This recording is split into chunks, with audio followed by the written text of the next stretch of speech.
All right, we are recording. Good evening, everybody. It is Tuesday, October 18th. Can't believe we're halfway through October already, and we are blessed to have my friend Kim on the call tonight. A couple announcements before we get started. Registration opened for Team Spirit competition yesterday. I posted instructions on how to sign up in our team page.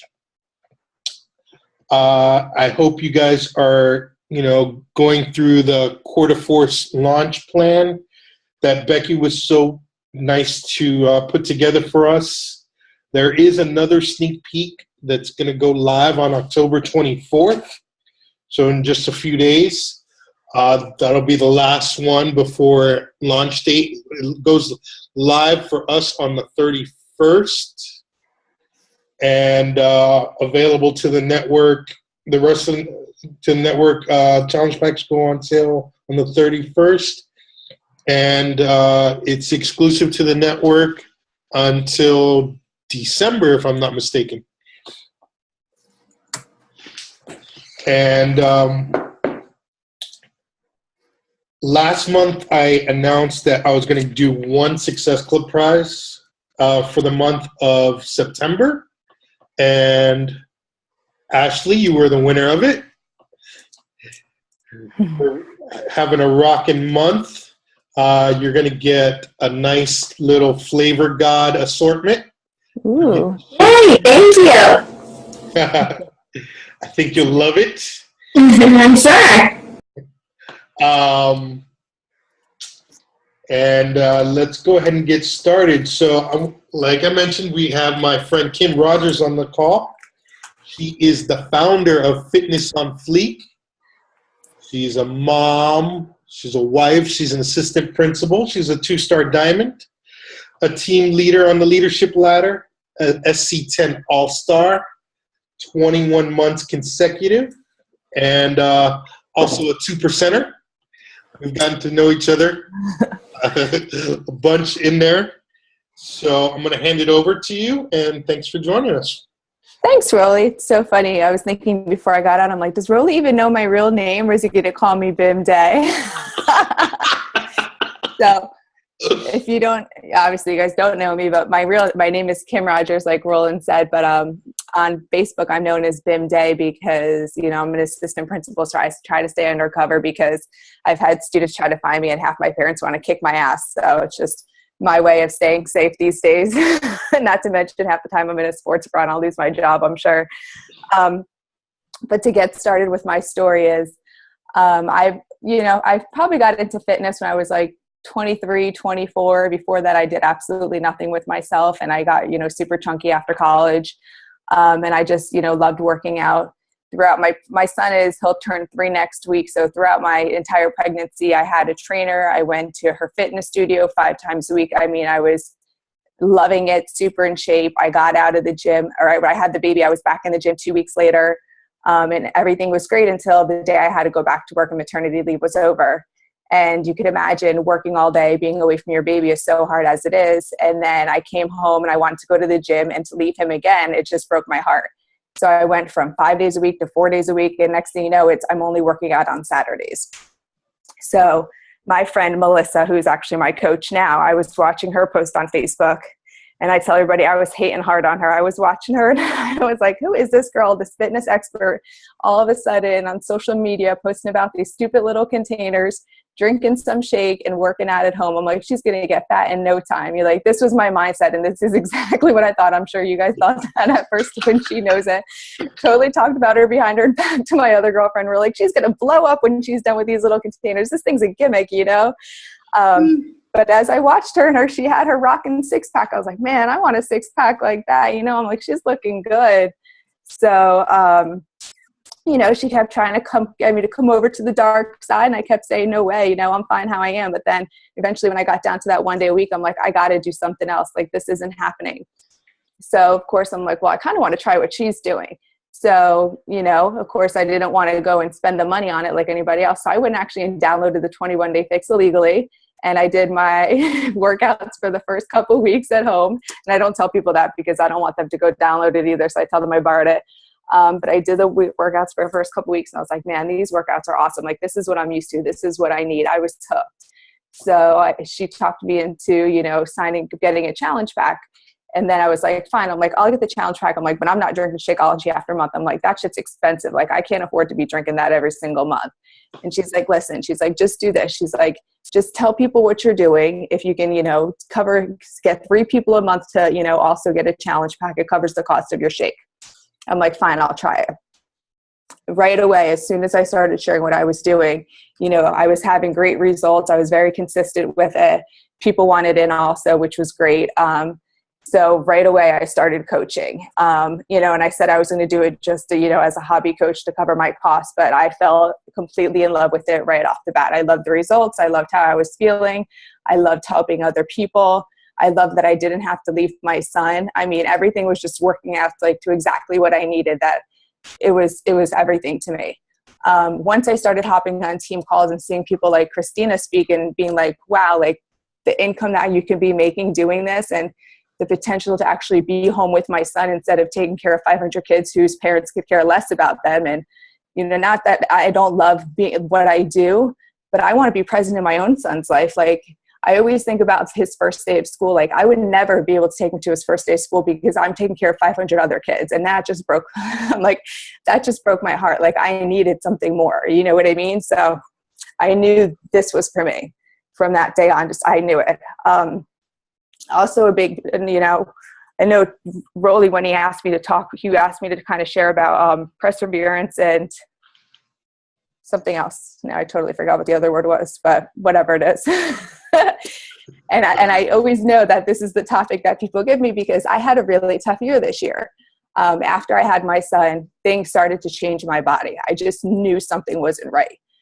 And slowly over time, I started getting tingling and cramping, and it just started with my leg.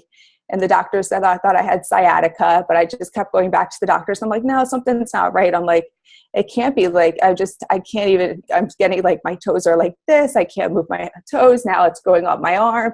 I'm losing motor skills in my arm. I can't even, my fingers are cramping. I can't even type anymore. So for over 2 years, I went through this, and I refused to do anything because I nursed for the first 2 years with my son. Yeah, I'm that mom. And then finally, when I stopped nursing, and, the doctor who saw me after 2 years, he's like, there's something majorly wrong. He's like, you got to go see a specialist.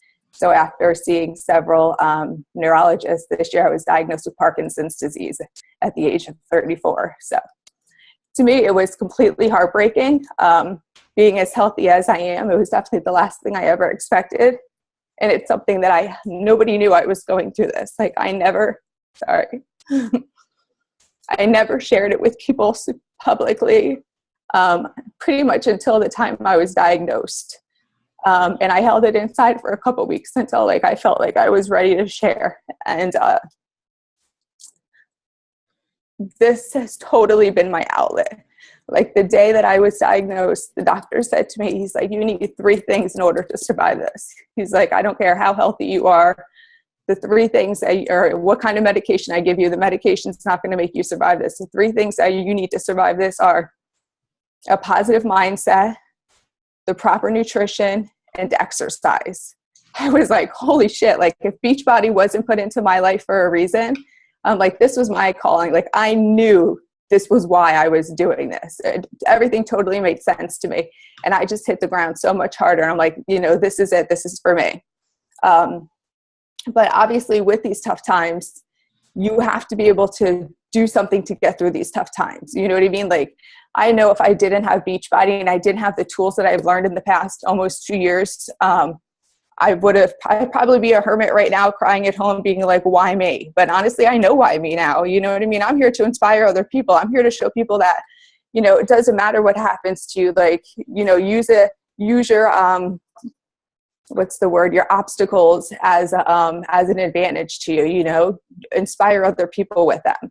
So PD, personal development is huge. I mean, these couple months that we have coming up, the last year that I went through, I couldn't have gone through it without personal development. Like, And this time of year, it's tough. You know what I mean? Nobody wants to buy a challenge pack right now. Nobody wants to join your challenge group. Let's keep it real. I mean, I don't know, maybe they're joining yours, but they're not joining mine. I mean, I'm working my ass off just to keep going here. And everybody I talk to is doing the same, but you have to listen to personal development or read it and make the time for it. I can't stand when people say, I don't have the time. Like, I work 60 hours a week. I do this on top of it. I have my son. My husband travels to the Bahamas up to 2 months at a time. So if there's a will, there's a way. I mean, I'm up at 4 o'clock every single morning. And when I'm at school showering, getting ready, because that's where I work out in my school. And, you know, I'm listening to personal development, or if I'm in the car driving, I'm listening to personal development. Like, you have to make the time for this business. I mean, some other things like that came across this year that have been really tough are coaches quitting. I mean, I sponsored 4 diamonds this year, and I'm a 2-star. Where happened to the other 2? They quit. The day I hit 3-star qualifying, one's like, this isn't for me. I don't want to do it. I'm like, what? I just worked with you for how long for you to reach diamond, and you're going to quit on me? But then, you know what? I'm like, excuse my language, fuck it. You know what I mean? Like, what? It's out of my control. There's nothing I can do. There's 5 million trillion other people in this world, and somebody else is going to want to be on my team. I'm not going to sit here and cry over spilt milk. You just got to keep moving. And the biggest thing is you have to just stay consistent and show up every single day. I don't care how hard it gets. I don't care what's going on in your life. Use this as your outlet and show up. Let people know that you're real. Be transparent. You know what I mean? If you're doing the ultimate reset, which I did, and I totally sucked at it by the end, be honest and say you sucked at it at the end. Like, keep it real. People want to see, you know, people want you to keep it real. They want you to be 100%. And that's what I get from people a lot of times. They're like, oh, you know, I don't have the perfect body like you, or I'm not, you know, I can't stick to the nutrition like you. And I'm like, I'm not 100% perfect. I tell you when I mess up. I tell you when, you know what I mean? Like, just make sure you're showing up every single day. I know Rolly said that, you know, I've hit Success Club 10 consistently for 21 months. And that's because I've set Success Club 10 as my goal from day one. And I will not settle for anything less. I will literally spend all night long messaging people until I hit secure Success Club 10. And I try to do it by the 15th of every month. But if it doesn't happen, then, you know what I mean? I work away until the end of the month. I mean, and recently, like, these are our toughest months. As much as, yeah, they're tough. Trust me, they're tough for me too. Like, there's actually been some of my best months in the past couple months, as much as it seems slow for me too. And I think it's because I have to work so much harder right now. Like, I've hit 22, 16, 18, I think, in the past 3 months. I secured Success Club on 2 accounts, and now my goal is to start securing on 3 accounts. Like, whatever that mindset is that you say, this is what I'm going to do, that's what you're going to do. If you're settling for SC5, you're going to get SC5. If you have that mindset at the beginning of the month, I'm going to get 10, you're going to hustle your ass off until you get 10. And that's all it comes down to. Free groups. If you're not doing free groups, you need to be doing free groups. I get majority of people that I get to join my challenge groups are from my free groups. And I treat a free group just as if they just bought a challenge pack for me. You know, as soon as they're interested in the group, I message them. What are your goals? How could I help you? Why did you want to join this group? I'm checking in with them before we get started to make sure they understand what's going on. Have they been food shopping? Is there anything that I can help them with? I'm messaging them throughout. I'm checking, you know what I mean? It's so important. The work you're doing behind the scenes and not just putting them in a group and hoping that everything goes well, because nothing's going to happen. They want to know that you care about them, and you have to build that relationship behind the scene. You have to, especially these next 3 months, because we know these next 3 months are going to be the toughest. If you usually invite 3 people a day to a challenge group, you need to invite 9 people a day to a challenge group. Like, whatever you're doing, you need to do it 3 times harder. There's days where I literally will send 50 invites out. Like, I will go down and message every single person I can think of. And if they told me no last month, I'm messaging them again this month. You tell me no, you can tell me no all you want, because one day you're going to tell me yes. I can guarantee you how many times people have told me no. And I get that from people. My coaches are like, well, they told me no. And I'm like, that's good. A no is good. I said, because eventually that no is going to turn to a yes. Now you keep talking with them, and you keep forming with them, and you keep having conversations and adding value to your conversations and sending them recipes and inviting them to your free groups. And I said, they're going to come around. but you can't give up on them. And I'm not one to, I don't believe, not that I don't believe, but I don't have success with like just cold messaging people, inviting them to groups. I'm a big believer in forming relationships first. I've never had success with like messaging a stranger and be like, hey, do you want to join my group? And she says yes. To me, it's all about the relationship. So you really just have to take the time to build relationships with people and keep those relationships consistent the entire time. I wrote create iPad. I don't even know what a create iPad means because my son was probably on the iPad while I was in the middle of writing. So I don't even know what create iPad is, but that's me multitasking at its finest. So make sure you create yourself an iPad. And then the next one says create genuine relationships. So maybe I was creating the iPad and the relationships at the same time. But I think I pretty much spoke on creating genuine relationships. And the other thing too I've learned too is if you're creating genuine relationships, even with your challengers, say they bought a challenge pack, they're in your challenge group, and you're creating these genuine relationships with them. What I do is I go and I start friend requesting all their friends, especially their friends that are commenting on their page, because most likely they're talking about what they're doing. And then next thing you know, they're like, oh, I'm friends with BIM Day too. Or, oh yeah, I see what BIM Day's doing. Is it working for you? And then next thing you know, I have a whole group of girls that are in my challenge group that are all friends because, they're talking about what's going on. So it's really just being strategic. And I can't tell you enough about showing up and being consistent. And when these times get tough, because these months are going to be tough, do 3 times the work that you're used to doing. Listen to PD more often, show up more consistently. You just can't give up because once you make it over this hump, we know it's going to be smooth sailing. But I always tell people, and some people, I get really frustrated when they start their business and they get mad that they don't see like success overnight or they don't sell a challenge pack their first month. And I think to them, like when I was becoming an assistant principal, I'm like, let me think. I had to go to school for 4 years to get my bachelor's degree, another 2 years to get my master's degree, spent $55,000 on this altogether. Then I had to go through a program in the district to get certification on top of it. So who knows how much, effort and time I had to put into all this and money. So do you think when I went on my first interview and I didn't get the job, I quit? And I was like, well, that's it. I'm not going to be an assistant principal anymore. Do you think after my second interview, my third interview, I'm like, it took me 5 interviews to get a job. I said, it's the same thing with selling a challenge pack. You're going to, when you start coaching, you're going to get a lot of no's and a lot of rejections because people want to see that you're for real until, and then it's going to happen, but you got to stay consistent, and eventually I think it becomes easier because people see that you're consistent and they see that you take this seriously and they're going to start coming to you more often. But if you're only showing up, on the easy months and then now when it's a tough months or because it's Christmas and you're going to fall off and it's Thanksgiving, you're going to fall off, they're not going to come around. So, be the boss, be the CEO and show them that you're serious about what you're doing. And that's all I got. So make sure you go create your iPad. That's awesome. Whatever that is. How would you say events have impacted your business? Events like Super Saturday and Super Summit. Saturdays, Oh my God. Summit. They are a must and non-negotiable. It's funny because the first Super Saturday that came around, I didn't go to. I was like, I don't know these people. I don't want to go hang out with. I was one of those no new friends kind of people. Like, you know what I mean? I have my friends. I don't need no new friends. And then I went to my first Saturday finally after 6 months of coaching. I'm like, fine, I'll go to Super Saturday. And most people don't know, I actually have social anxiety very bad.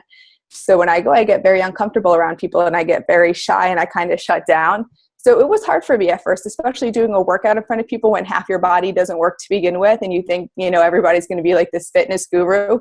So I always left for the workouts. I finally just did my first workout recently at one of the Super Saturdays. Otherwise, I never did that because I just didn't feel comfortable. But it's a real game changer. I mean, one, to spend time with your team, to meet your teammates, to bond with them, to hear the success stories of other people, know what's coming. It's such a good experience. I mean, I can't even tell you how many like new coaches I've brought or people who are thinking about coaching. And then next thing you know, they want to be a coach just from going because it's so inspiring. This time for this Super Saturday, I went and invited all my challengers. I have 5 challengers coming with me who have been with me. Like my challengers have been with me almost 2 years. I've never invited them to a Super Saturday. I'm like, you know what? I'm like, these people, they love Beachbody. Like they've done every program that has come out with me. Why wouldn't I invite them? They can go do a live workout. They can, meet the other people who they always see posting in my challenge group. So they're so excited. I'm like, these could be potential coaches. In Summit, this was my first, I remember last year, because I was 6 months into coaching. And I remember my coach and I, we both didn't go and we watched it, we streamed it. And we were like, we got to be there next year. We got to walk across the stage. And then you go and it's amazing. It drives you like no other. I mean, to be in front of the top coaches, to hang out with your team, to, drink a little too much after going to things. I mean, it really just a little. Never did any fireball shots, I swear. No, it really was. It was just such a good time. And the amount of knowledge that I brought back to share with my team, and especially my team who wasn't like, they weren't really, like they're on board, but they're like, I'm not really sure I want to do this forever. Like they fell in love. It was exactly what they needed. I mean, you have to go. If there's a will, there's a way. I don't care if it comes down to money or a sitter or whatever it is. I mean, you make it happen. You got to go. Awesome. I couldn't agree more. I know my first summit was a definite game changer for me. And this was my 3rd one. Wow. And every year I fall in love with this business even more. And let's talk about the Success Club trip. I mean, I went on my first one, all paid, plus $1,000 of free money, where I came out with a new purse, some sunglasses, the drink package. I mean, I was living large. I'm like, all this for hitting Success Club. And now this year, Dominican Republic, I'm like, and I get to bring my husband and my son. I'm like, this is amazing. You know what I mean? I mean, we didn't take shots there either, did we, Rolly? No way. No, none at all. Took about a whole week to get the bloating out. Oh my God, I think I had a hangover for a week. I was like, I think I'm 21 all over again. Well, I want to thank you for sharing with us today. You were amazing. Thank you for having me.